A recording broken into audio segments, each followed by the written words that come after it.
హల్లెలూయా. ఇది నా వాక్యము. యోం దెబిరీం 27వ తారీఖు 11వ నెల 2025వ సంవత్సరం. మన దేవుడు ఇస్తున్న చక్కటి మాట. రోమీలకు రాసిన పత్రిక 13వ అధ్యాయము 10వ వచనం.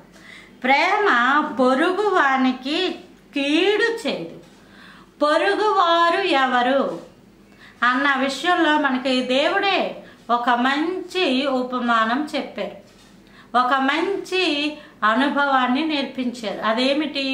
ఒక వ్యక్తి యెరూషలేము నుంచి యెరికో మార్గం గుండా వెళుతున్నప్పుడు అతడు సమరయుడు, అతడు దొంగల చేతిలో చిక్కినప్పుడు ఆ దొంగలు అతనిని కొట్టి వస్త్రమును లాగి వేసినప్పుడు ఆ దారమట అనేక మంది వెళ్ళారు. అయితే ఆ దారి వెంబడి మంచి సమరయునిగా యేసు ప్రభుల వారు వెళ్ళినప్పుడు ఆ గాయమును కట్టి అతనికి రొట్టె ద్రాక్షారసమును ఇచ్చి అతనిని పూట కోళ్ళ వాని ఇంటికి చేర్చి నీవేవైనా నువ్వు ఖర్చు పెట్టు, మరలా వచ్చినప్పుడు నేను నీకు ఇస్తాను అని అప్పగించి వెళ్ళినటువంటి గొప్ప ప్రేమ మనం చూస్తాం.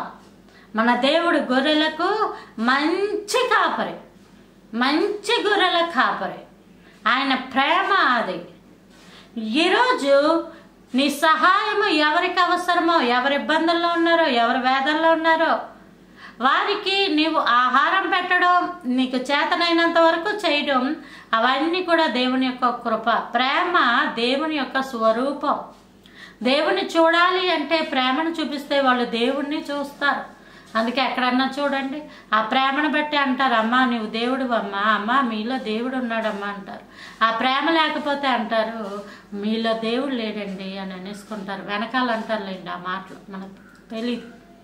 మన ముందు మాత్రం ఎవరైనా ఉన్నట్లయితే అటువంటి జీవితాలు వాళ్ళు అంటారు దేవుడు ఉన్నాడండి మీలో, ప్రేమ ప్రేమ ప్రేమ అంటారు.